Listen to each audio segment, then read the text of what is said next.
You are listening to the Enormocast. So what's your tired excuse for not wearing a helmet? Too heavy? Not anymore. Too hot? You literally wear a beanie in your sweltering climbing gym, bro. Too dumb looking? Well, you might have me there. But you know what else is dumb looking? A cracked skull. Yes, 25 years ago, all those excuses might have had legs. But Black Diamond's modern helmets shut them all down. The new redesigned Half Dome is durable, lightweight, lower profile, and sports an improved chin strap and better headlamp clips. It's just a great modern climbing helmet. And it comes at a price point 0.1% of your average ER visit. But listen, we here at the Enormocast really just want you to consider getting your freaking brain wrapped in a helmet. And while we'd love for you to support Black Diamond, end up in a Half Dome, or the racier Vector or Vapor, frankly, there's a lot of great lightweight helmets out there, and it's time to reconsider your prejudices for the old brain bucket. So support the Enormocast by checking out Black Diamond's redesigned Half Dome and all their helmets at blackdiamondequipment.com or your favorite local shop. But if you don't find what you like there, look around and get your brain behind some foam and plastic before it's too late. We gotta get Listen, where are you playing in town? You playing here? We're doing the Enormo Dome, whatever it is. It's terrific. Oh, It's yeah, big big house. We place, sold that it out. side of town. That's a Very big nice. place. You sold it out. 20,000 seats. We really should. Look, you better get up there before you panic. Those pens are loose. You're very good. I have really enjoyed climbing with you. We'll make it. I don't think so. But we shall continue with style.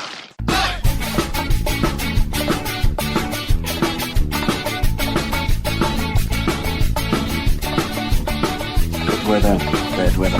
Now or later, anytime is good for climbing. Today's show is brought to you by Black Diamond Equipment, with support from Maxim Ropes. And the fine folks at La Sportiva.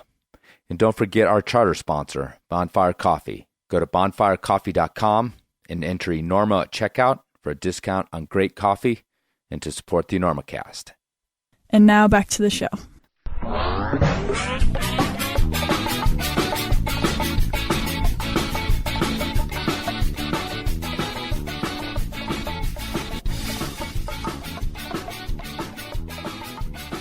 $79, I believe.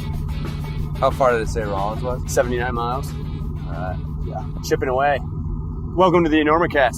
This is your host, Steve Dilk, and it's somewhere between 1:45 and 2 o'clock, July 11th, 2019, and I'm with Chris Kalous. We're heading north on Highway 789, and we're going to be interviewing Dierdre Wolownick. Is that right? Wolownick? Wolownick. Wolownick. Did I do that correct? Yeah, I think so. Correctly?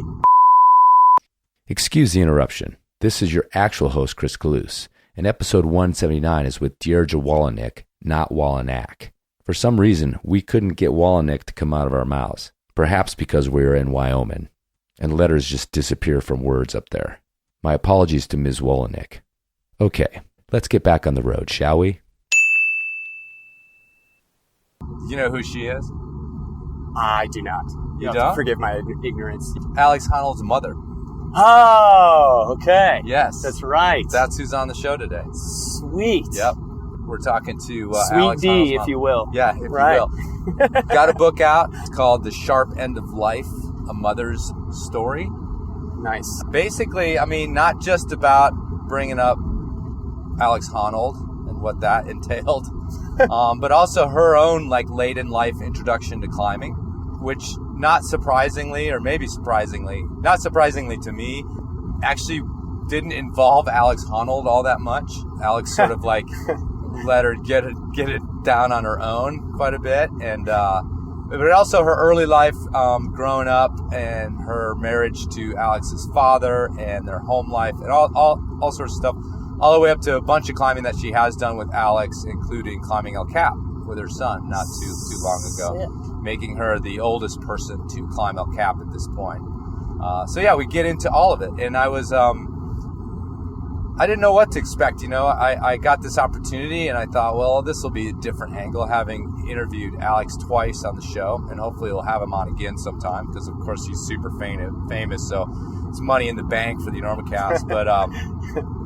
But yeah, so basically sat down and was just delighted. She was a delightful woman and had just a really nice conversation. And the cool thing that happened was we talked a lot about what it's like to be someone in her late 50s, into her 60s, walking into a climbing gym for the first time and trying to become a climber. And again, the first time she went was with Alex, but then after that, she was just, this woman. Doesn't even have the same last name, so nobody knows. And, what it would be, it just kind of got me thinking about what it would be like for an older person to walk in this, like, super clicky zone. Oh, yeah. Try to figure out this jargon-filled world. And, I think it could probably be a little bit intimidating. And frankly, like, I think that there could be some exclusion of someone like that in a climbing gym. But that's not what she found, which was nice to hear. And originally she decided to become a climber to kind of understand Alex and what her son was into, just try to get this. This was long past he was super famous, and had done a lot of the solos that had already put him on the map quite a few years before El Cap. So yeah, it was kind of an interesting, aside from the whole Alex Honnold thing, just to talk to someone who had done that, because I think it's a rare thing for someone that late in life who's not, by her own admission, particularly athletic, because she worked really hard as what amounted to mostly a single mother to keep her kids going, and never really had time for those sorts of pursuits. So, and then of course we talked about the age-old question of, like, what's it like to have to deal with watching your son or knowing your son is doing all those sorts of things, and her thoughts on not only Free Solo the movie, but also on the actual act of him doing it, which she didn't know about ahead of time. She was, according to her, thankfully spared that knowledge that he was getting up in the morning and going to Free Solo El Capitan. So anyway, so that's what we got on the show today, and decided to do the intro in the Previa on the way to Lander to the International Climbing Festival with my compatriot here, Steve Dill. Yes. Yeah. Awesome. Yeah. Thanks for having me help out on that, Chris. Yeah, you're a fan favorite. Oh, man. Well, that's great to hear. I think. I don't understand how or I don't why. really know, but I'm assuming. Excellent. Yeah. Yes. Yeah. I mean, who wouldn't have you as one of their favorites? Come on. Yeah. Totally. So, yeah. And if you recall, Steve's been on a couple Taps episode. We climbed El Cap together last year. He was on that episode, and I think you were on a listener mail at one point. That's right. Yes. Yeah, listener mail. I keep threatening to do that again. I think that we need to. It's been a couple years, actually. It's quite fun. I remember. Yeah. So, all right. Well, that's all I got for you guys today on the intro. So we're gonna keep rolling down the road. I've got the AC off because of this recording, and it's starting to get a little hot in here.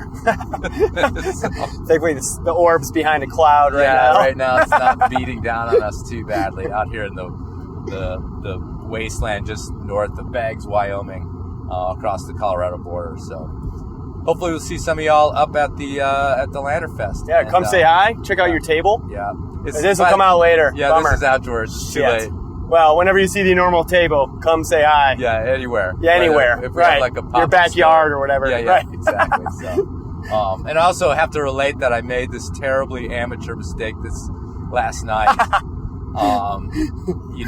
Instead of preparing for 3 nights in Lander by, getting a good night's sleep and like eating like a cleansing smoothie and like, doing some jumping jacks, I actually drank a bunch of hard cider last night.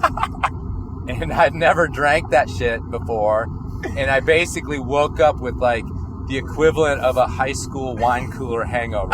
And a lot of you younger people aren't going to know what I'm talking about, but anybody in my age group, just like their stomach just like got queasy. Flipped, right. Yeah, remembering like powering down like a 2-liter bottle of Bartles and James in 8th grade or whatever out behind the 7-Eleven. Yeah, not pretty. Too much sugar in those things. So, yeah, so I hung over my frickin' trip to Lander like some sort of high school idiot. He's off to the races. Yeah, you gotta catch up now. Yeah. So if you and this will be in the future. So if you recall seeing me at the Lander bar on Thursday night, not my best self, it's because it's already like day 2 for me. Anyway, let's get to the interview. Thanks for doing this, Steve. Yeah, no problem. Thanks for having me along, Chris.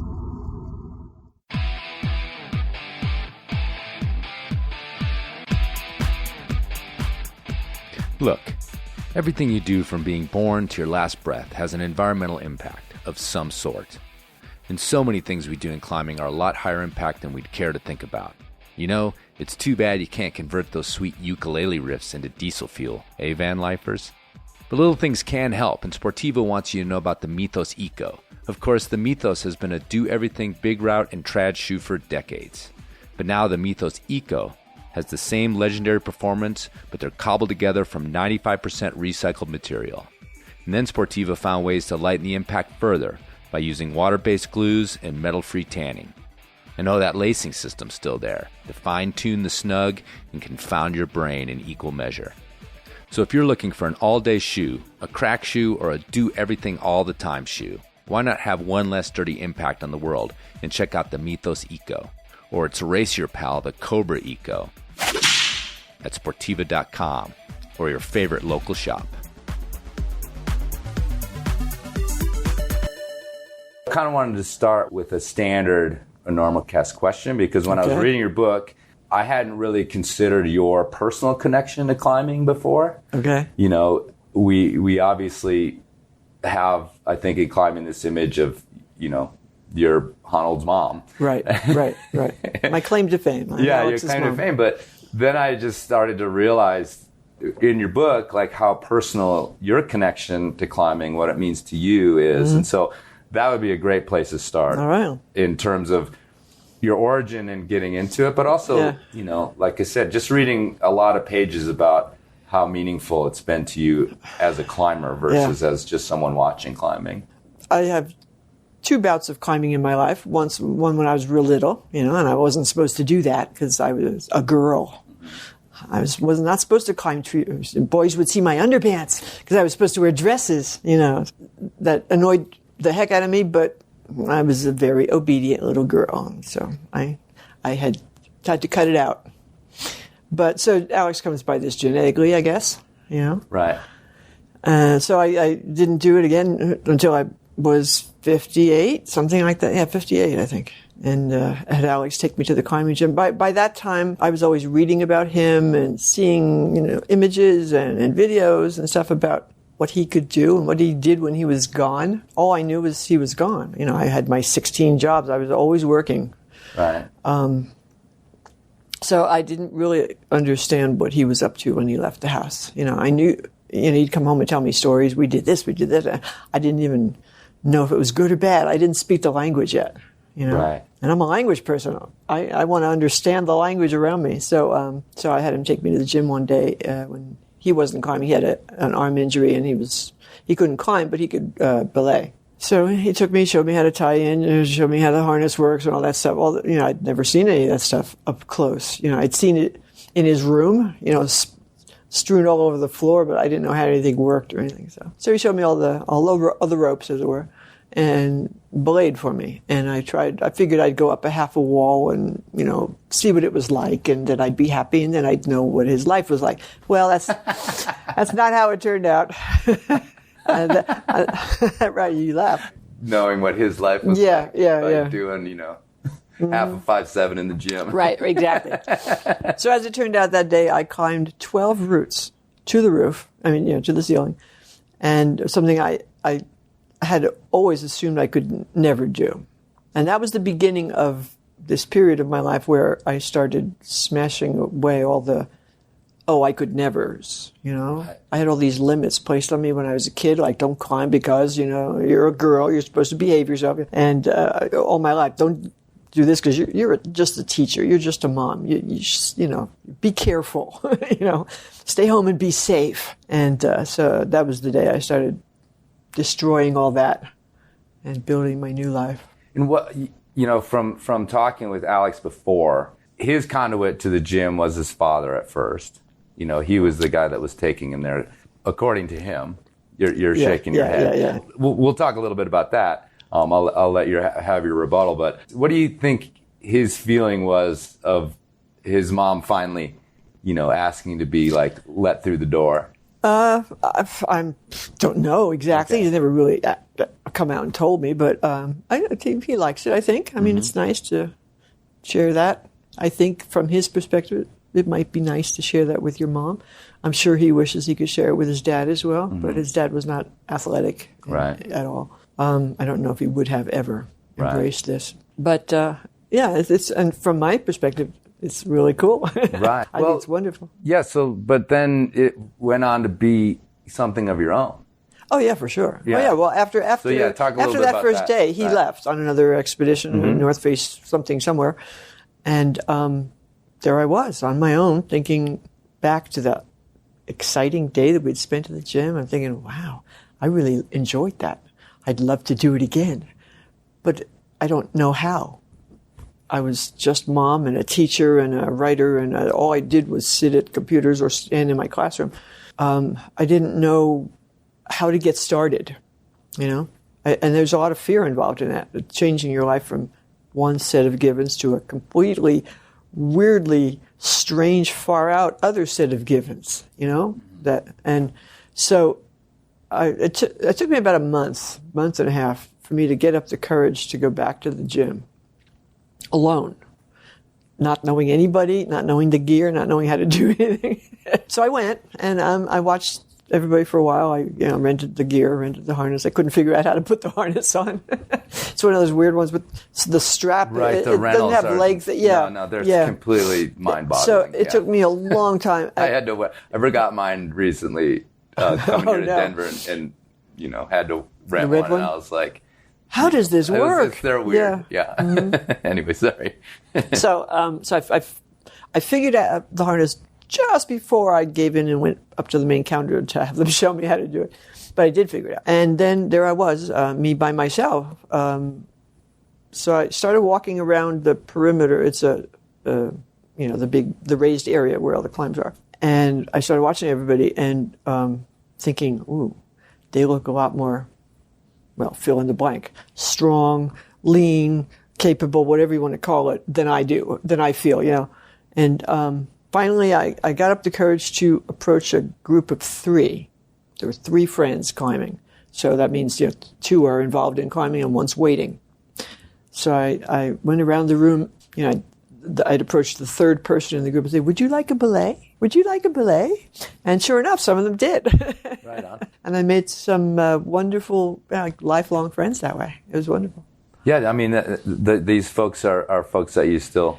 I still hang out with them. Yeah, right. They're still wonderful friends. Yeah, so that was like the key. It's. I kept thinking to myself that old adage. I'm a language person. I always think in terms of linguistics or proverbs or language. The old proverb: to have a friend, be one. You want a belayer? Be one. Yeah, well, that's. I mean, it's funny you say that because people in your position get in touch with me about. Well, I'm interested in this thing, but it feels insular, like you just said earlier. They're speaking a language I don't know yet. Right. It's a closed society that I don't belong to yet. Right. How do I get in there? I need a wedge to get in. And or they're in kind of that level of climbing in the gym and being a decent top rope player and stuff. How do I go further? Yeah. And I'm like, you got to make yourself into a great supportive belayer. Right, exactly. And then you're a commodity. Then you're gold. Yeah, then totally. You're gold, right. And especially going outside, because that's also a big question from gym climbers going outside. I'm like, But even for outside, you have to be a very reliable, trustworthy belayer. And don't think you know everything yet. Right. Because you don't. Because you never will. Right. So I kind of, again, reading the book and the parts of it about your climbing experience in the beginning, it really put in perspective to me, and I'm like a generation behind, also grew up without gyms, but probably much more familiar than you are. This gym thing is really this conduit that allowed you at that part of your life to get into climbing in a way that I think if it was all outdoors, I mean, talk about insular and needing to know a lot. So what's your perspective on that? Like, how valuable do you see that in this transition in your life? And how gym valuable, experience? and how it continues. Well, the gym experience was just the first step to getting outdoors, right? And I still see it that way. And I know that nowadays there are people who only climb in the gyms. Don't ever go outdoors. But that's, I don't know, it just seems kind of unnatural to me. Right. I mean, climbing is about trees and rocks and stuff. But that was just my first step. Sure. I knew it. I knew from the beginning I wanted to do it outdoors. But you had to learn it first indoors. Yeah, a safer environment. Right. Learn. So what was that step like then? How did that come about that you went outside? Going outside? Yeah. It took a few months. I made little by little made a group of friends at the climbing gym, and we always climbed together, and we'd help each other and cheer each other on. It was great. And they started talking about going outdoors. A lot of them had already been going outdoors for years. And, my ears perked up, and I said, ooh, I'd love to do that. Ooh, someday, And so they invited me out once, and I'll never forget that first day. I was absolutely useless outdoors. I was absolutely useless. They took me to a place called Honnolds River Gorge. It's just a short gorge, like 40, 50 feet up from the Honnolds River. And it was, I was totally out of my element. I was like a total fish out of water, the proverbial. I didn't know how to do anything. I didn't know what anything was called. I didn't have the right clothes. I didn't have the right shoes, none of that. I was just like total fish out of water. So I spent the day just observing, basically. And I kept, there was a whole group of us, like 6, 7, 8 people, I don't remember. And so they were always trading off, belays and climbs. And somebody would rope up and I always offered, because I was, belaying in the gym all the time. So I figured I know how to belay. How different could it be out here? and they turned me down all day long. They were very gracious about it. I said, no, that's okay. Peter will do it. Oh, that's okay. Frank will do it. And I understood.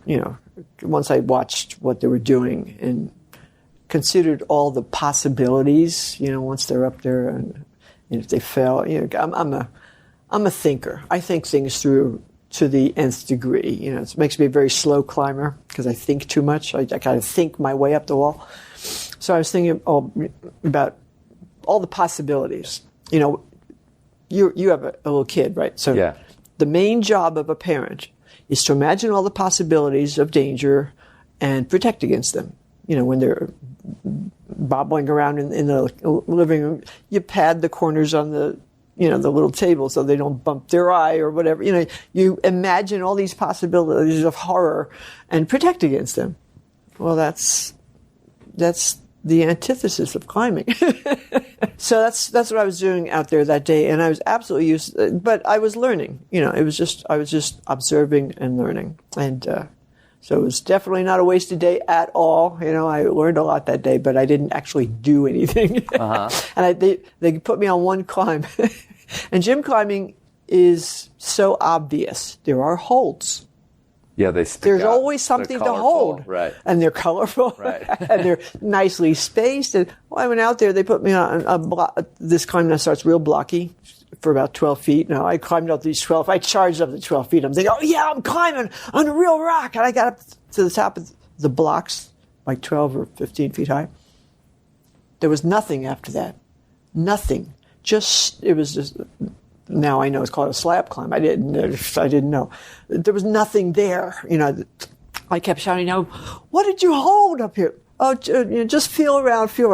I was absolutely, I never got above those 15 feet that first day. But I have since done that climb. Oh, right on. Yeah. You talked in the book and just now to this linguistic thing, this word thing. And I've known this for a long time and joked about it too. But it just put in perspective how the language of what we talk about in climbing it's bizarre. It's filled with jargon. It's filled with jargon and slang, and even within climbing, we kind of let the meanings of these words go loose. Right.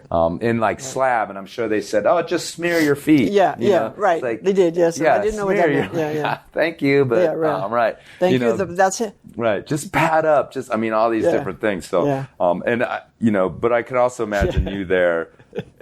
With your background, absorbing these words. It was so frustrating. Yeah, it was so frustrating because I had just watched 6 people do this. Right. Yeah. And then I got on and I couldn't. No, it was very frustrating. So, you know, your first climbing as a kid was discouraged. And actually, thematically, you know, there's a lot of that as well in the first chapters of the book, you know, about these roles that right. you were meant to play and right. you accepted them and now you're breaking them. Yeah. What is your perspective in terms of climbing and in terms of kind of, you know, seeing, and I think there's a scene in there that you talked about, or meeting someone that's just like so powerful, these young women that climb in the gym. This is a huge issue in climbing. It is all over the world, or all over the social landscape anyway, of women's place. And, and climbing can be a very empowering place. Was that a perspective that you were aware of when you came into the gym? Like, wow, these women, you know, I'm learning from them, or I'm impressed by them? Or, no, I never made any distinction between male or female climbers. Okay. A climber is a climber is a climber. Mm-hmm. But I never make any distinction between people either. But other people do. And I never understood that. Even when I was a kid, I never understood that. It was just people. Right. Women, men, kids. What difference does it make? It's just people.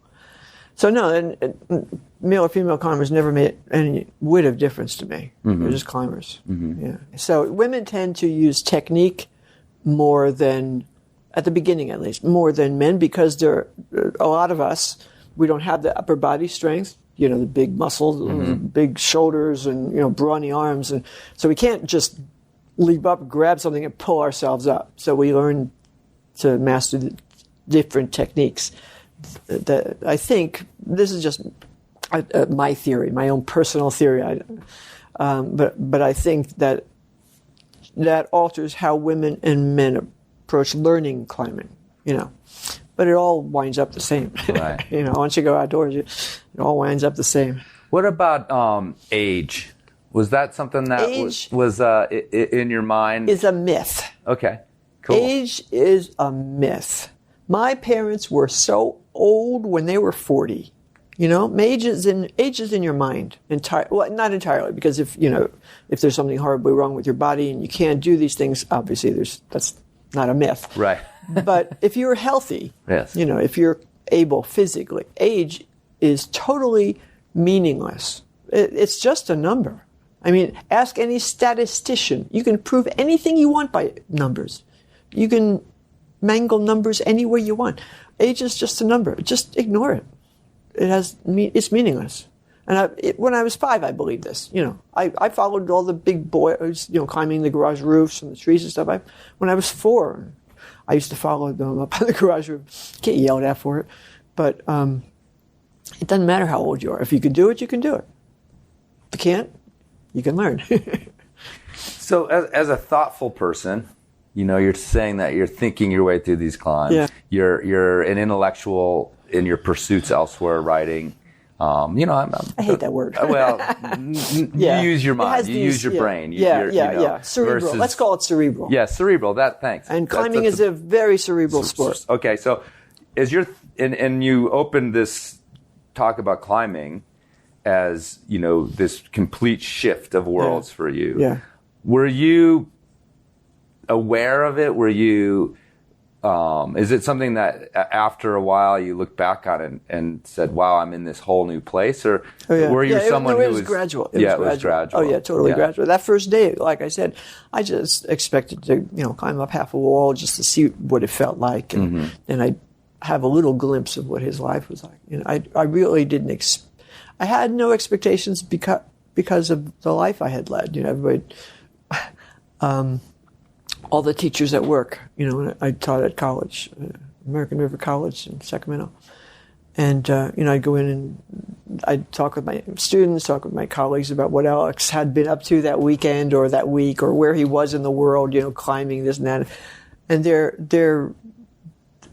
they were all like aghast they were in awe, of course, like the rest of the world, but aghast that anybody would do that. Put their life at risk like that for no good reason, you know, that kind of thing. And so it never entered my mind that I would do that too someday, you know. But it always looked pretty cool, though. Yeah.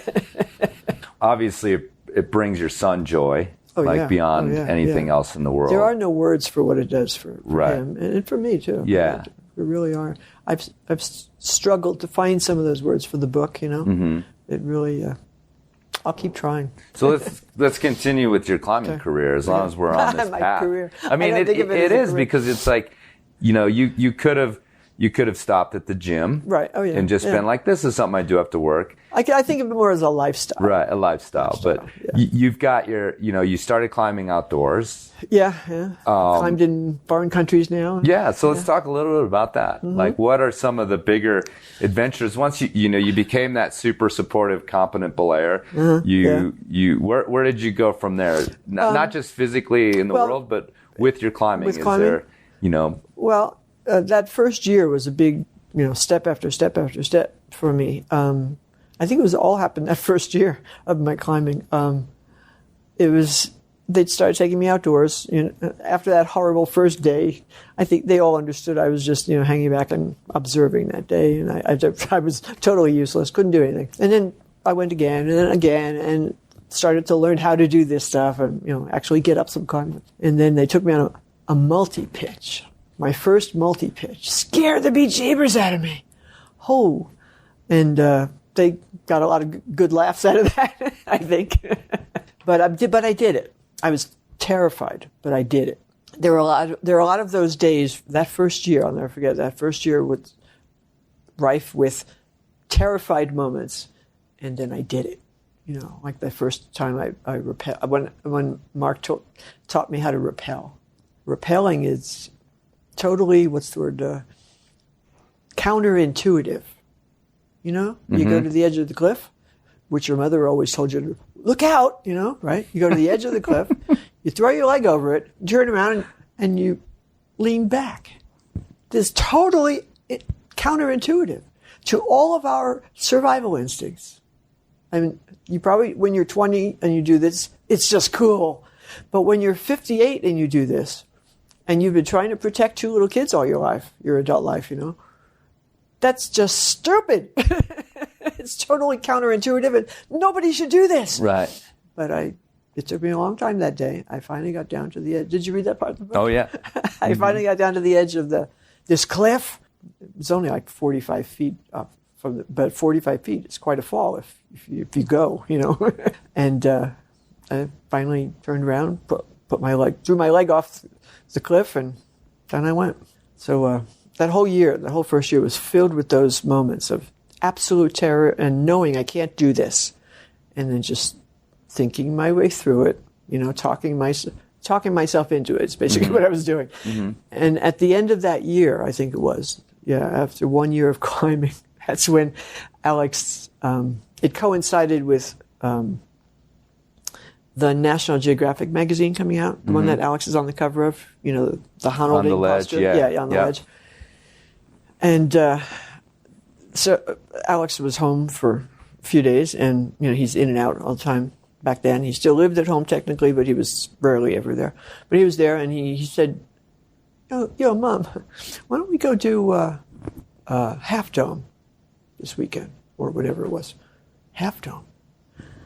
Half Dome was like on my wish list for like 20 years from now. I'm thinking maybe someday I'll be able to do Half Dome. But he wasn't talking about the flat face of Half Dome. Mm-hmm. He was talking about, there's the Snake Dyke. It's a climb that goes up the west shoulder of Half Dome.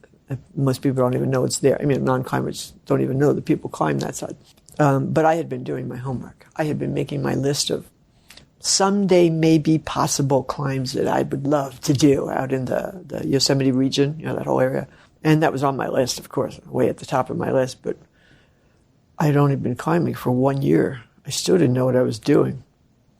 But Alex wanted to go do Half Dome. I said, okay, let's go, So we did.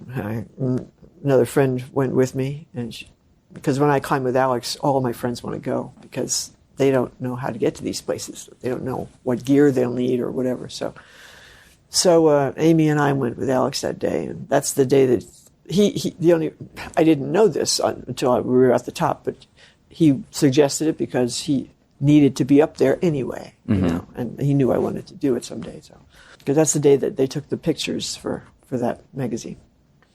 So, so that was at the end of that first year.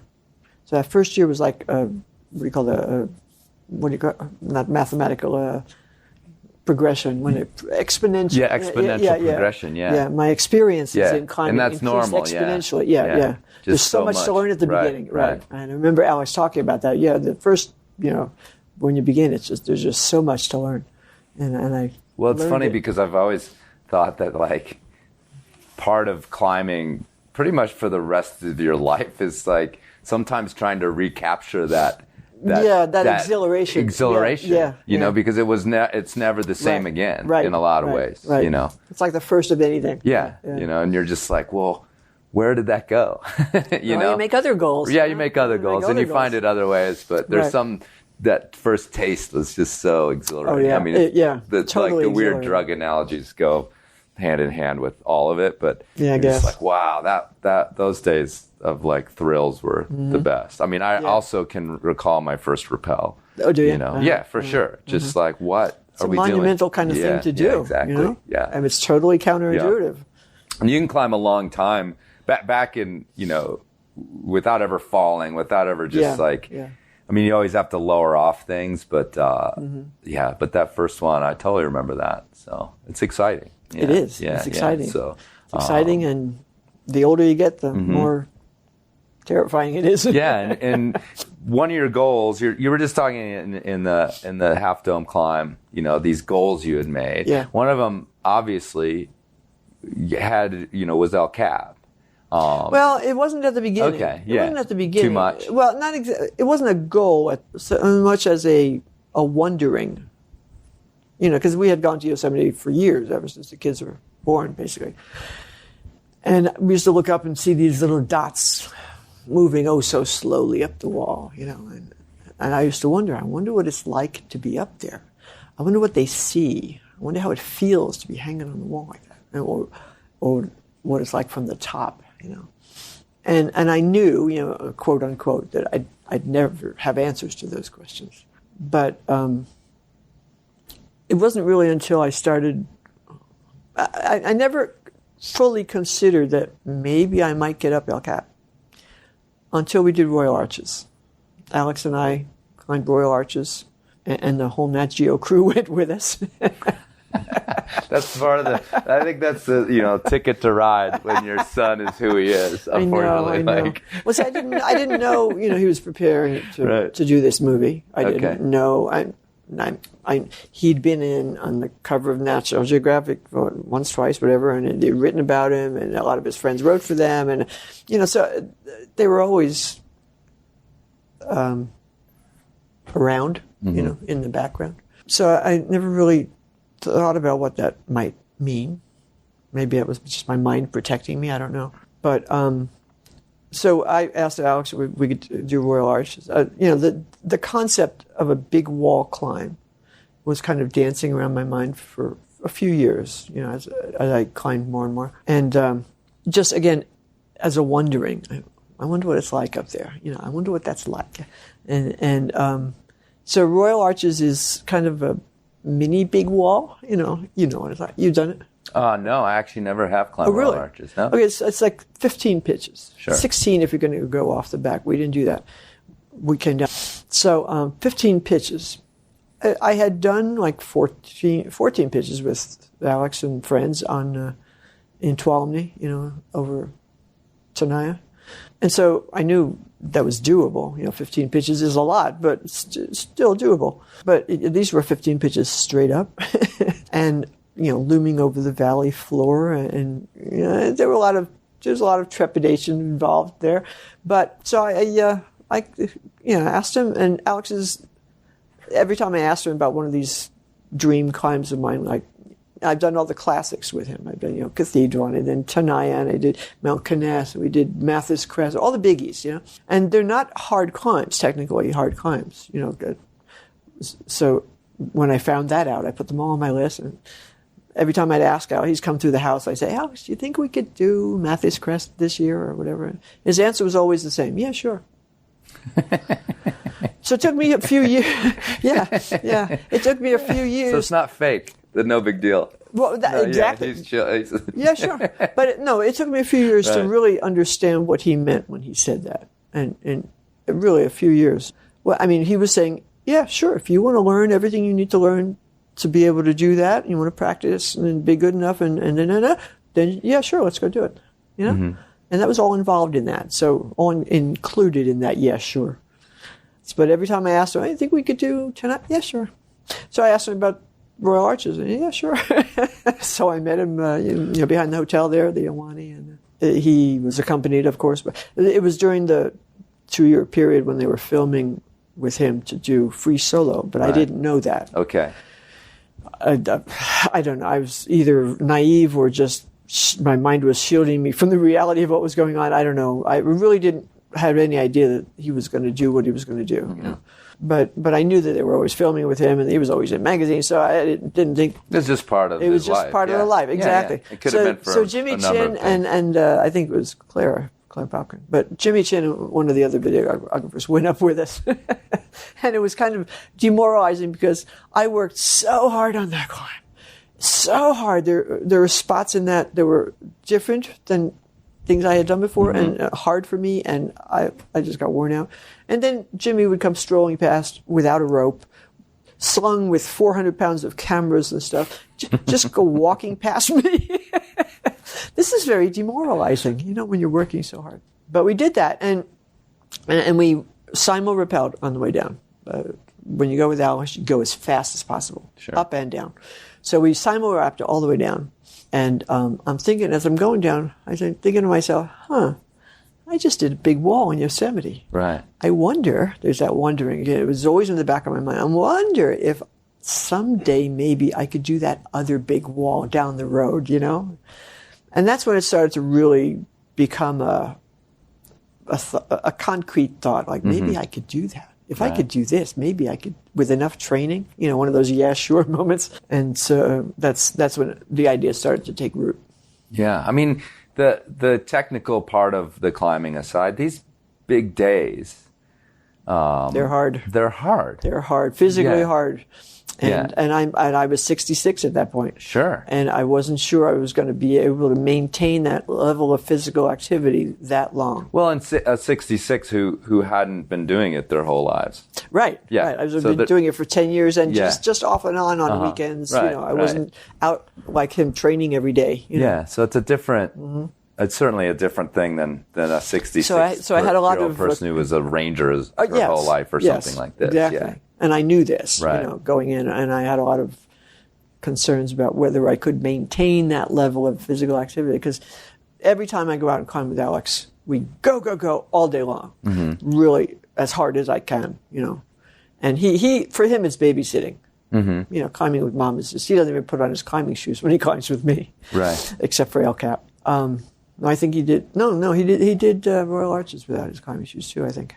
But to him, this is child's play. Right. So he has trouble understanding how wrecked I am by the end of these days. He sees me limping and, gasping, and he just doesn't understand. Huh. He will someday. Right. But, he rolls his eyes, but he still takes me out there. We'll get to your El Cap in a minute. Maybe finish with that. But, you mentioned, okay, so here they are filming him. You don't know what for. Did you ever know about the El Cap free solo intent before it happened? No. Okay. No, Alex never. Alex has done maybe over 100 free solos in his life, his climbing life. And he's never told me about any of them. Like big ones? Big ones, little ones, right. Famous ones, and a lot of ones that he's proud of that nobody will ever know about, But he never has told me beforehand. Right. Which is totally logical. His mind has to be totally clear. He doesn't need to worry about you worrying about him. Exactly. Right. Exactly. Right. It would not be totally clear, his mind, if he knew I was sitting at home wishing he weren't up there. Sure. So, and I'm glad, too. I was always very grateful that he never told me. Because I wouldn't want to live through that. I don't think I could live through that. I don't know. I probably could, but Yeah, I mean, you do what you have heart to do. attack aside. Yeah, right. I mean, you didn't have to stare through a camera at it like you're right. like poor Mikey. Mikey. Oh, I felt so sorry. Yeah, I've had Mikey. a big long conversation with him about that specific thing. Yeah, but so I would love to. let's have a conversation about that a little bit. You've publicly had some statements about, the obvious question. Before we started this, I said, I'm going to have to ask you the obvious question. The obvious question to Alex is, are you scared? He doesn't love that question. Yeah. It's the obvious question. Yours is, how do you feel about your son doing these things? And it's in the book too. But, I think, well, let me just have that conversation with you. What are your feelings in terms of being asked the question and your... So ask me the question. Okay, they asked you a question. As a mom, as someone who you just said, padded the house to protect your son and your daughter from harm, and that was your main job as parents. Main job. Yeah. How do you sort of contextualize and feel about the free soloing? Well, it was a very gradual thing. It's not like one day I didn't know about it, the next day I knew about it. It was very, very gradual. And it didn't start with free soloing. It started with climbing, right. And, going out on these adventures and going out on climbing in Siberia and going to Chad and all that stuff. How do I feel about all that? So I had years to get accustomed to the fact that this is what he does, and this is the only thing that brings fulfillment to his life. You can't take that away from somebody, Why would you even want to? So I had to make my peace with that. Sure. Little by little by little. Well, you literally can't take it away from him. Because there's nothing Alex I could Honnold do. and he's not going to stop. I tried when he was 1 and 2, and you can't stop him from climbing. Every toy he ever had when he was a little baby that became a means to get up higher. That's all he ever wanted to do. So you can't change that, And if I had tried to, it would just have put up a wall between us. Certainly. So, and I didn't want to do that, so I just had to embrace it. And I never made any negative noises about it. Sure. I didn't want to. That's what he loves. That's what he loves. If he wanted to play baseball, I'd love baseball. I'd learn all about it, and maybe I'd play myself. That would be harder. Yeah. Well, golfing. If you'd become a golfer, you'd have had a hard time with that. Yeah. Anyway. So I had years to get accustomed to what he does. And the free soloing is just an extension of that. And I had, over those many years, learned to trust his judgment. Mm-hmm. And I've seen him in action, just climbing around things, climbing, like when we went to the Gunks, he just climbed on the walls as we were walking down that carriage path. I've seen that he knows what he's doing, that he knows how to gauge whether he can do something. And as a parent, that's hard to step back and let the kids take over, Sure. But you have to. That's our main job, is to make ourselves obsolete. Not make the judgment calls for them. And so he was doing this when he was little. I just didn't recognize it. Right. And so it's just an extension of that. He makes all the judgment calls. And when we go out climbing together, first time we went climbing together, it wasn't Half Dome, it was Munganella. It's a 3-pitch climb. And that was the first time I really climbed anything that, not indoors or with Alex. And it's a total, climbing with your kid is a total role, a kid like Alex anyway, total role reversal. All of a sudden, I was the little kid, didn't know what I was doing, didn't know how to do anything, and he was the person in charge, I had to follow all his commands, all his, suggestions, whatever. So it's been a lifelong process. It didn't happen overnight. Mm-hmm. And little by little, I just learned to trust his judgment, and I still do. To me, it's nice to hear that. Otherwise, your concern is still there. Heck yeah. You're scared when. You're glad. I'm not going to say you're scared. You're glad that he doesn't tell you ahead of time. Yeah, I'm glad he doesn't tell me. I would be very glad if he gave up free soloing. Okay. But I would never try to force him to do that. Sure. Because that's it.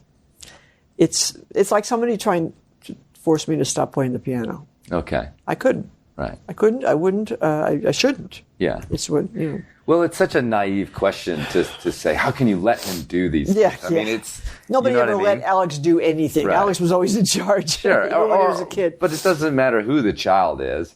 You know, if you're an adult now, you know, there's also the you make your own forbidden fruit choices. Yeah. problem. Yeah. If you'd have started it when he was in a teenager or something, it's like forget it, right. But he started when he was born. Yeah. So okay. Well, I'm glad we were able to just put that in perspective in a longer form than I've seen, you know, at least in clips and things like that. And you know, and we're climbers, right? And so we have a completely different perspective on it than the greater world. And that, I mean, I wanted to actually let's move to this. Ask you about writing the book and what the inspiration was for that was, and part of me kind of started to wonder if it was these questions and those happening. But the book is called The Sharp End of Life. The Sharp End of Life, A Mother's Story. Mm-hmm. So yeah, what was the inspiration? That's kind of a misleading question because it started out to be about. I've been writing this book for 20 years, something like that, in bits and pieces, and it started out to be about raising a kid like Alex, which is a totally different experience, unique, absolutely different from raising any other kind of kid. So I have these anecdotes. I've raised the hairs on the back of your neck about Alex, and I would send them out periodically. I was working several jobs and being executive of two estates and doing house remodels. I never had time to really seriously go out and peddle the book. But once in a while, I had a little extra time. I'd put a packet together, send it to a publisher, to an editor, to an agent. Mm-hmm. And over these many years, I got a lot of replies, and they all said the same thing. To a letter, they all said the same thing. These are great stories, but we want your story. Mm-hmm. And it took me years to fully understand what that meant, because I'm not accustomed to talking about myself. I never have done ever in my life to anybody. So it was a very weird step to take from that story about someone else, Alex, to my story. And so it's been a long process. I never set out to write a memoir. I never wanted to write a memoir. And when they started calling my book a memoir, I was like, ooh, that's not what this is. But I guess it is. Yeah, it is. For sure. Yeah. They know better. I mean, it's a very personal look at your life. Yeah. Even long before Alex was born. Yeah. And Stacia was born. Yeah. So that part being about me, that happened in the last 3 or 4 years. So it's been a long process, but it wasn't always the same book. Was that difficult for you? I mean, you just said it was, but when you actually were forced to do it, and particularly the perspective on your marriage, because that's I guess my biggest sort of surprise opening it up and reading it, I was like, wow, this is very intimate, and neither you or Charlie, your husband, always in a great light, yourself included, him very much not. But can you talk a little bit about that and how you were finally able to hand something like that over to a publisher? I'll think about that. Okay.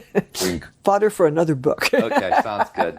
Yeah, I'm not sure. It's just when they kept saying they wanted to know this and they wanted to know this, and with the little, the guidance that I got from all the publishers or editors who wrote me back, I just kind of realized that yes, I guess that's what most people want to know about. Mm-hmm. And the story of raising my kids would not be complete without that. And was it ever a worry that Alex and Stacia would change their perspective? I ran it past them, of course. Okay. Oh yeah, I many times. Right. I sent it to them and said, "What do you okay with this being public?"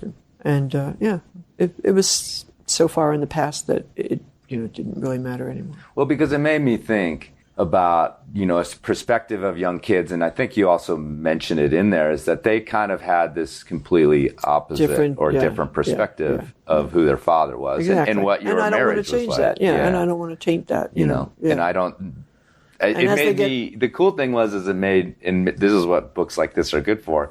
It made me wonder, like, what is, what's skewed in my perspective between my parents? What am I doing wrong? Right, or something like that. Or right. Yeah, exactly. Yeah.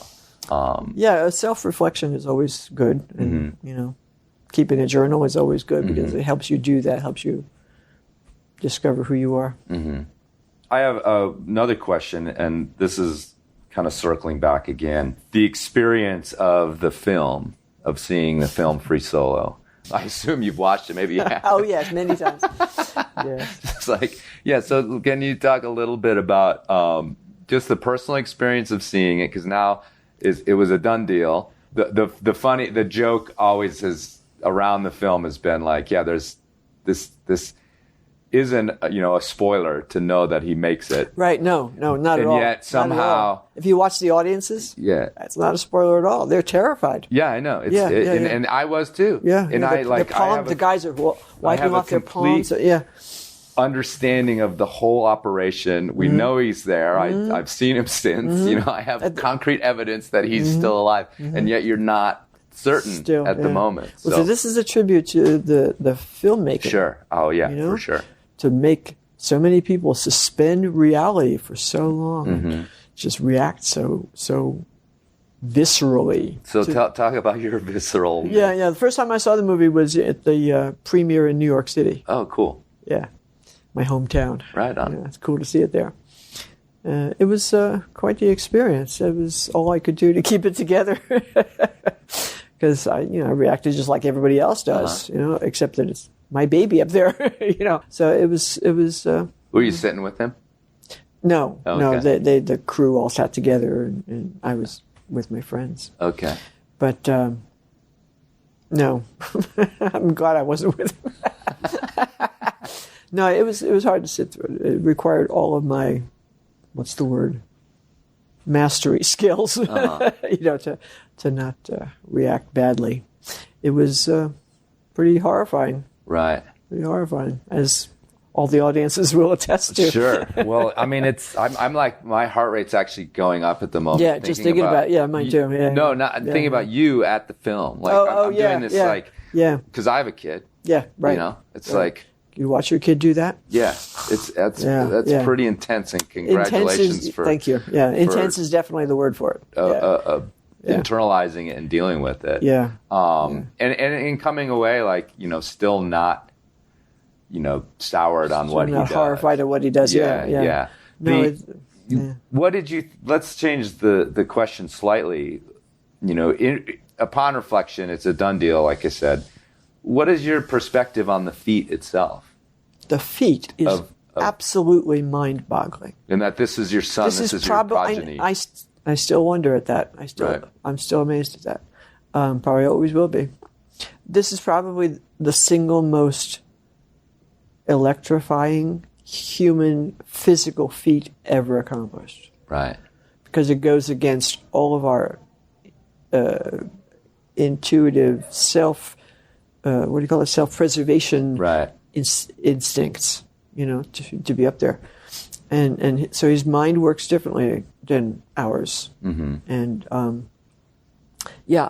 think that's probably the single most accomplished and an electrifying, amazing human physical feat ever. I mean, like we talked about running down a mastodon, just before the show, we're warming up, and I've been saying, like, of all time. And I say all time, where I'm not talking about since the guy ran the 4-minute mile. No, I'm like, of all time. Ever. Like since they crawled out of the ocean or whatever happened. Used to chase down mastodons. I mean, chasing down a mastodon, well, you could turn around and run the other way if need be. But if you're climbing El Cap, you don't have that option. And plus, you when you talk about instinct and going against, I mean, there's a survival thing about killing the mastodon. Right. And you're not alone, too. Yeah, and you're not alone. You have help. Yeah, and so it's like you just kind of run down all these perspectives, and I'm, I'm in the camp of that as climbers. This is one of those feats that we know more about and are more impressed about. And I put that perspective in terms of like a lot of times the mainstream looks at, you know, someone climbing at 5'10" and are just like, oh my God, how can you do that? And we're like, thank you very much. But this one is for everybody. It is wild. So, and I predict that no one will ever repeat that. You know, who could? They have to have the same kind of mind as Alex does. Right. And I think that's unique. Right. So did that, like, you know, the next time you sort of sat down with him, had it shifted, like, in your mind at all who your son was, or this was just the culmination of what you already knew about him? Yeah, exactly. It's been building all these years. I know these things about him. This is just one more step, really. But yeah, it is amazing. And overall, the climbing, has it done what you might have expected to somehow get a little bit closer to Alex? I hope so. Yeah. I hope so. Because, to get to know your child's world that intimately is I think that's important in life. Yeah. That's kind of what propelled me into long distance running. Okay. My daughter is a runner, long distance runner, and she was always talking about it, and always, she was so impressed by this teacher who ran a marathon and this teacher who did this, and then she started running herself, and that was kind of a neat way to dive into her world, if you will, as well as making it part of my own world. Right. I love running now too, and I've done marathons and halves, and it's great. But I never would have probably made that leap without my kids. I probably wouldn't have. Yeah. So yeah, I hope they both cherish that. Right. As they get older. I do. So last leap, or that we're going to talk about anyway, is El Cap. Oh, yes. Climbing El Cap. So a little bit about the logistics of getting it done, and then, about the accomplishment. There were a lot of logistics. Right. I trained for 17 weeks. And this is another one of the times Alex came to the house after Royal Arches. And I just kind of casually asked him, hey, Alex, do you think maybe someday, any chance that maybe you might get me up El Cap, I don't think I really expected him to say yes.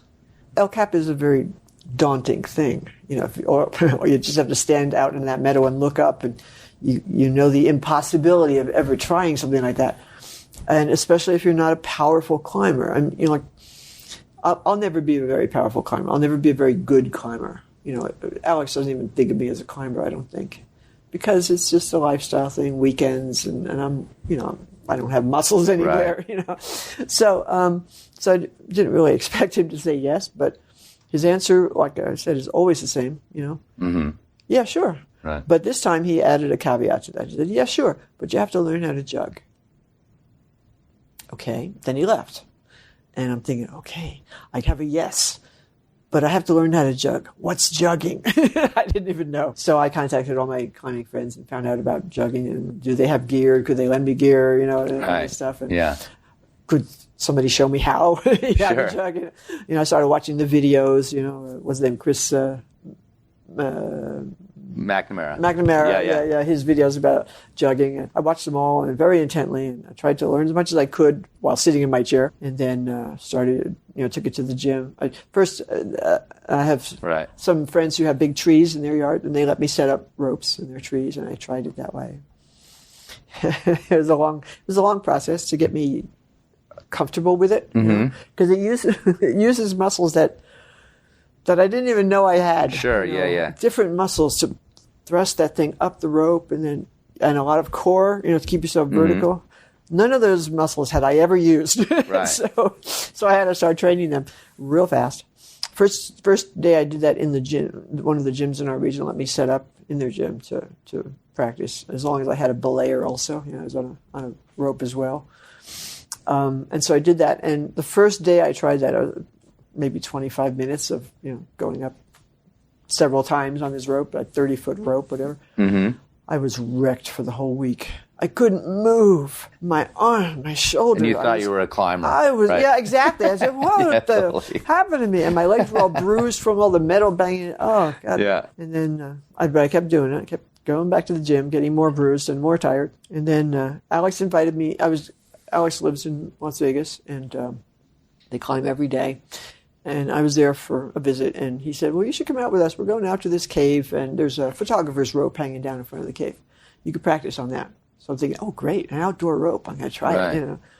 What he didn't say, that Alex thinks differently than, you know, a lot of us. Right. What he didn't mention was that this cave was 1,000 feet up a cliff, which we had to hike first, 1,000 feet up this cliff. And then the rope is at the front of the cave. So when you get on the rope, and when your feet leave the ground of this cave, the floor of this cave, you swing out and you're hanging over 1,000 feet of air. Were you guys up at the third tier at Clark Mountain? I don't know. Oh, Maybe. Yeah. That sounds like it. Yeah. It's 1,000 feet up. And so I got on this first, you know, the hike was outrageous. And I recovered from the hike and watching all these guys. And I watched the photographer get on this rope and climb up. You know, 37 seconds, he's up this 90-foot rope at the top and taking pictures of everybody climbing. And so he came down and he was doing whatever he was doing on the floor of this cave. And I tried the rope and I got on the rope and I swung out. And there I am hanging over 1,000 feet of air. I had never been on a rope outdoors. 1,000 feet of air. I was like, oh, and then you start to spin because you don't have any feet. And then the wind would hit me. I'd spin the other way. And I was like terrified. So I maybe did like 10 feet and came back down. And then a half hour later, did another 20 feet and came back down. And by the end of the day, I got to the top of that rope. Right on. Yeah. I was very happy. I didn't give up because it was pretty scary. Well, that's pretty terrifying. I mean, that's actually. there's nothing on the nose that's as hard to jug as a free hanging rope in a right. giant cave. So, right, yeah. right, exactly. So that's cool. Exactly. So that's what I was thinking. Yeah. If I could do this, yeah. I can do that. And so I went. Alex, you know, knows everybody in Yosemite Valley. He goes there all the time, lives there, and so I had a house to stay in when I went there to train because I wanted to train at the place we were going to be doing it. Sure. You know? And so I went there. I drove there for 3 days every week for 17 weeks. That was my training. I didn't think it planned it out that way, but that's the way it happened. And so I'd go 3 days. First day I would do cardio. I would go up the trails on both sides. You know, that 4 mile trail. You know, and the Yosemite Falls Trail, whatever was the steepest to build up my cardio. You know, and my muscles. And then the next 2 days, I would go up the ropes. There are ropes, you know, at the Heartline ropes and the descent ledges ropes. Okay. Descent ropes. So I used both of those sets of ropes, up and down and up and down. So the first day was Alex had invited me to to go up the descent ledges ropes with him. He wanted to see if I had learned how to jug. Right. Because if he was going to invest the time in doing, I mean, this is quite the day I was asking him to do. This isn't just like taking me climbing. This is a whole full-on day of a lot of work, you know. So he wanted to know if I knew how to jug. Sure. So we went up the descent ropes. Well, Alex Honnold does not bail off the nose. So he's got to make sure that this is going to go Well, we down. weren't going up the nose. We didn't go up the nose. No, I'm just saying But later. He doesn't bail. Right. He doesn't bail. So he took me out there, and lo and behold, Mom did know how to jug, and we went up the descent ledge. So that next morning he said, well, you're going home anyway. You have to drive right past El Cap. Why don't you stop and do the Heartlines? The only thing outdoors I'd done was those descent ropes with him. So why don't you stop and do the Heartlines? To him, this is child's play, you know, do the Heartlines. It's 1,000 feet of rope. Right. So he gave me kind of offhanded instructions how to find. I didn't even know how to find El Cap from my car. I've never been out to the wall from my car. You know, I just looked up at it. So I parked where I thought he told me to park, and I'm looking for this trail he described to me. I couldn't find it. I asked some ranger. He said, I think it's over there. So I just kind of wandered out into the woods. And there, as you get close to El Cap, you've been out there, right? Mm-hmm. There's a lot of climbers wandering around going to the various climbs. They were all young. They were all male. young guys in their 20s, 19, 20, all of them carrying packs the size of refrigerators, you know? And me with my little day pack, and they were all in pairs, And then there's me, all alone with my little day pack, asking everybody, "Do you know where the heart lines are? Do you know where the heart lines are?" That's awesome. I know. I so did not belong out there. Right. Everything pointed to go home, old lady, go home. But I was at least as stubborn as Alex. So I kept asking people, and finally I asked somebody, "You know where the heart lines are?" He said, "Yeah, we're going there. So you just follow us." Well, following these two young guys, probably 18, I don't know, up this steep trail was hard for me. Mm-hmm. I don't go very fast. I can't breathe out there. I have lung issues. I can't breathe up there. So I tried to keep them in sight as they got farther and farther away. But I did finally wind up where they were, and there were the heart lines. They were getting on them too, the two of them, and they were continuing up. They were, I don't know, their gear was already stashed up at the heart. I didn't know any of that. All I knew was there they were, and they were going up the same ropes as I was. So I waited and watched them get on, and it was kind of illuminating that the second of their pair, the first guy, was leading. I guess their leader. He went up the rope, and then the second guy was on the ground with me, waiting for him to get off the rope. And he didn't know any more than I did, really, about jugging. Maybe he was a great climber, I don't know, but he didn't know beans about jugging. And he asked me some questions about, does this look right to you? Me? I mean, I was old enough to be his grandmother, literally. I was old enough to be his grandmother, and he asked, "Does this look right to you?" Yeah, I think so. And then he made some stupid mistake. I had to get something for him from his pack because he was already on the rope. He didn't want to come down. So it was encouraging to me to see that I wasn't the dumbest thing out there. Right. This kid was. No, I'm just kidding. Yeah. Right. So they left, and he got up there, and you can't get on the rope until the next person ahead of you is off it.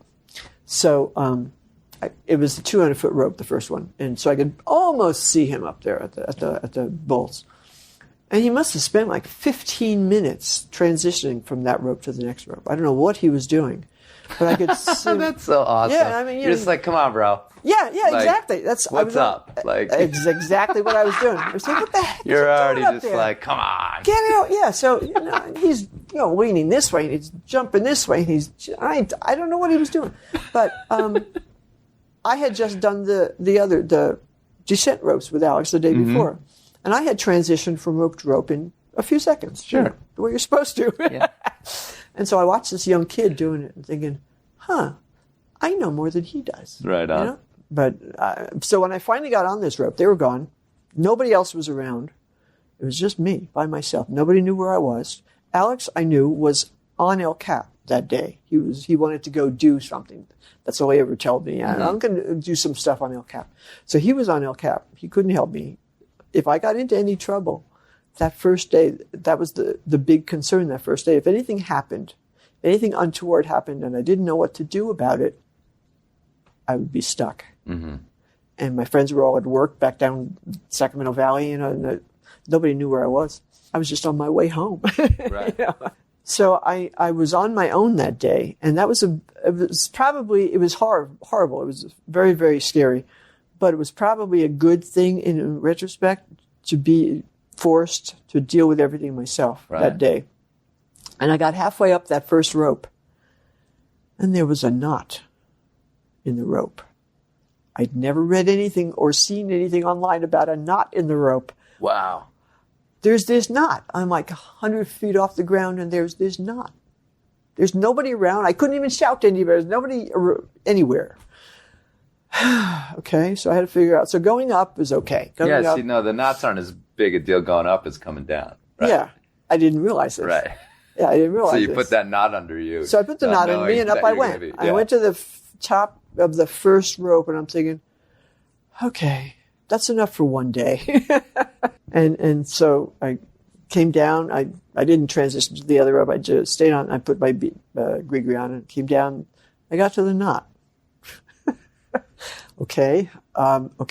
So I'm at the top of this knot. I didn't know how to pass a knot. I didn't know anything. I didn't know enough, I didn't know enough to be up there, really, honestly. But that's how you learn. I must have spent a half an hour at that knot, maybe more. The tears were pouring down my face. And I tried to call people. Nobody answered their phone. Tried to call Alex. He didn't answer. He was on El Cap doing stuff. Everybody I knew was either at work or on El Cap doing stuff. That's radical. Yeah, so I just had to figure it out myself. Yeah. It took me many, many tries.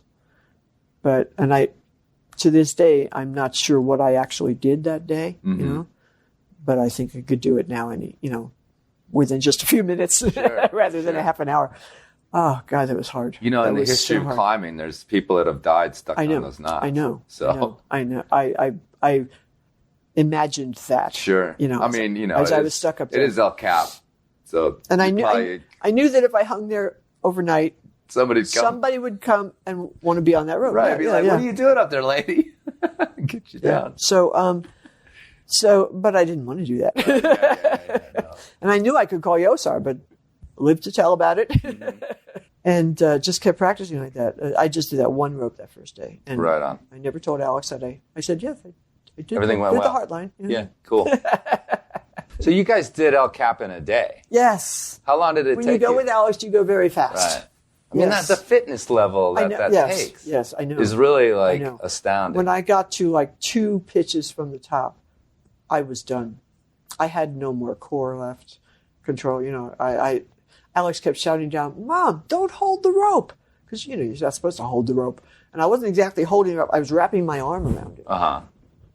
So to keep me vertical, so I'd push this one up. Push the left one up, holding the rope with my right arm. And I'd stand up on that left, and I'd wrap around it and push this one up. I just couldn't. I had no more grip left. Right. So I wore out. But I had to do it. I had to finish. The only way off was up. Right. And so I was so wrecked by then. I was wrecked by the Thanksgiving ledge. Okay. Which route did you guys do? Lurking Fear. Right on. So when we got to Thanksgiving ledge, and Thanksgiving ledge really did me in fully because we got to, you know what it is. It's a huge ledge, a lot of blocks. Cave and rocks. Up there Yeah. And I got to Thanksgiving ledge. I hadn't eaten anything. I hadn't drunk anything. I had to go to the bathroom. And Alex, he got to the ledge first. He's leading. And he took off his harness. Mm-hmm. I was like, Alex, put that back on. Alex, put that on. Right. And he's running around, bouncing around, thinking, "Hey, Mom, come look at this. Mom, come look at this." I just lost it. I just lost it. That did me in. I had no more resilience left. Right. What did that look like? Shaking, fear. I put on a smile, and they pointed a camera at me, smiled, but I wasn't smiling inside, and I just kept wishing he would put his harness on, wishing he would get away from the edge. My mom's stuff was kicking awesome. back in. Yeah. But then he put the harness back on, and maybe he didn't put the harness back on. He must have. Yeah, there's one more. There's one more tricky pitch. There's two more pitches. Not for him, I guess. Well, actually, on El Cap, I did hear him yell down to our third, Sam, watch me here. I'm scared here, So I'd never heard him say that before. Oh. And he did have his climbing shoes on. It's the first time. It's a hard enough route for sure. So you topped out. So we topped out, but I still had to descend. Then we still had to walk clear across. It's so hard. All of El Cap on the top. Yeah. It's so hard on your dark. knees. In the pitch dark, it was so hard. And Alex, he understood a little, and he kept talking to me, telling me stories, and stories about this and that, but every once in a while he couldn't help himself. He'd say, "Mom, I can't even make myself go that slow," because I'm picking my way in the dark over these blocks and on all that glacial polish. I start sliding, it was horrible. And then you get to the descent ledges, which were even harder. The going down was way harder than going up. Oh, it's the worst. It was. Yeah. Going down those slabs. And nobody told me about that. I asked everybody, and they said, "Oh, it's just ledges, descent ledges." None. No, it's serious. Scrambling and over holes and. I think it's where the oldness, like the knees and the Yes, feet. It's yes, like yes, the difference now compared to what it used to be even for me. It's just like, God, Yes, this is yeah. brutal. And I had gone up the descent ledges with a Right. friend, and he had me on a short rope because it's so darn sketchy. Right. Well, Alex didn't put me on a short rope for any of it. Oh, come on. No, he said, I'll go down first and spot you, Mom. You got this. Okay. So how'd you feel when you got to the valley floor? I stopped myself from feeling anything. I was just too tired. I was so tired. I was worn out. And I numbly got in the car. We drove to, Ranger Mike's house, fell into bed. And I expected to be wrecked the next day, and I wasn't. Oh, really? I was fine the next day. Oh, right on. I was so surprised by that. But 17 solid weeks of training, I guess that'll do it, I was fine the next day. I drove home. I was just fine. But I was tired. And you got that perspective that you were wondering about. And I got the 30 answers years to all those earlier, questions. or 40 years What's earlier, it like whenever to it was. I didn't really get to experience being on the wall because we were going so fast. Yeah. Just go. Concentrate. And I really had to concentrate because, if you do anything stupid up there, you could all die. So I really concentrated. Each time I get close to the bolts, I really put the thinking in high gear, and there was all that stuff hanging off these bolts. That, Right. 93 ropes and chains and things. You got to, You have to know what you're doing. Would you ever do it again and spend a night? Oh, yeah, I'd love to. Do a portaledge ascent? I'd love to do that. Yeah, because the portaledge ascent, or at least spending the night, that's It's a a different whole, experience. Yeah. chilling. I'd like to do Washington Column Oh, cool. first. Yeah. Yeah, and see if I want to. You're going to have Make to it find a even different bigger. partner, though, huh? Well, I have a partner. Oh, you and do? we tried it last year, but we got crowded out. Oh, we yeah. never could get Sure. above the third pitch. Sure. But we're going to do it again. Yeah, because I don't think, getting Alex to spend a night in a portaledge No, for he no doesn't do particular that. reason. No. Even for his mom. That's too much work. He's too lazy. That's too much work. Well, cool. Congratulations. Thank you. Taking that thing down. Thank you. Yeah. I mean, that's a long time Made it coming. happen. Yeah. Beautiful. Awesome. Well, thanks for sitting down. This has been just a My pleasure. pleasure talking to you. It's been my And pleasure. I wanted to spend as much time on you as we did talking about Alex. And I think we did a lot more time on that. So and we've heard from him so much. And the whole world has heard Yeah, from him. exactly. Yeah. So yeah. thank Well, you so much. Thanks for having me.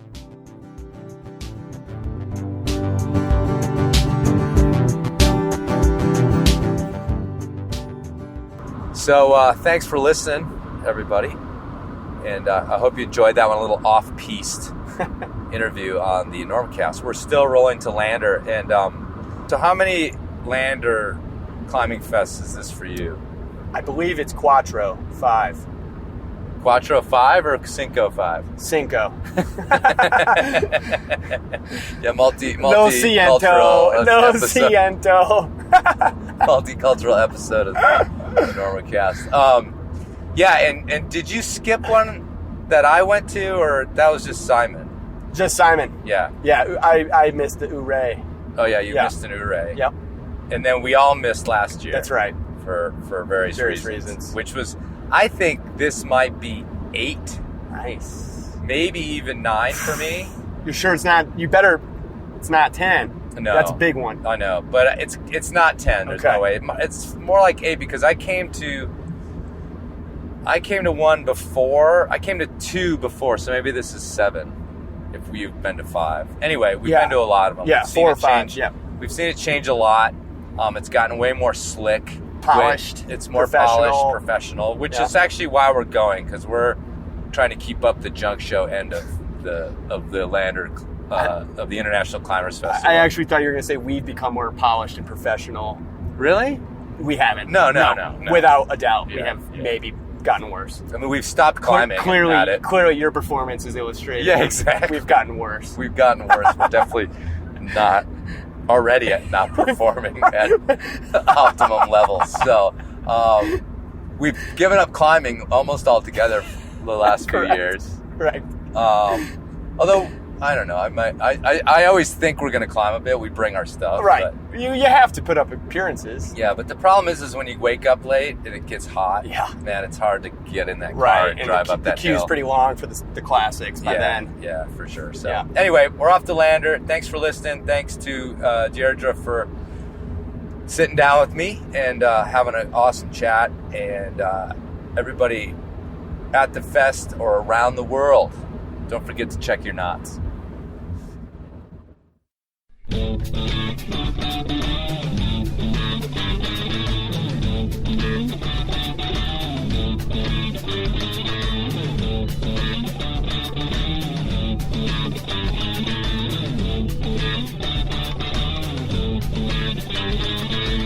Look, you got a great kid here. There's nothing to worry about. We're taking good care of him, and you should come to the show sometime. Hey, join the circus. Listen to me, mister. Your charm doesn't work on me. I'm on to you. Oh, of course you'd like him. Well, yeah. He worships you people. And that's fine by you as long as he helps make you rich. Rich? I don't think so. Listen to me. He's a smart, good-hearted, 15-year-old kid with infinite potential. This is not some apron-wearing mother you're speaking to. I know all about your Valhalla of decadence, and I shouldn't have let him go. He's not ready for your world of compromised values and diminished brain cells that you throw away like confetti. Am I speaking to you clearly? Yes, ma'am. If you break his spirit, harm him in any way, keep him from his chosen profession, which is law, something you may not value, but I do, you will meet the voice at the other end of this telephone, and it will not be pretty. Do we understand each other? Yes, ma'am. I didn't ask for this role, but I'll play it. Now go do your best. Be bold, and mighty forces will come to your aid. Goethe said that it's not too late for you to become a person of substance, Russell. Please get my son home safely. You know, I'm glad we spoke.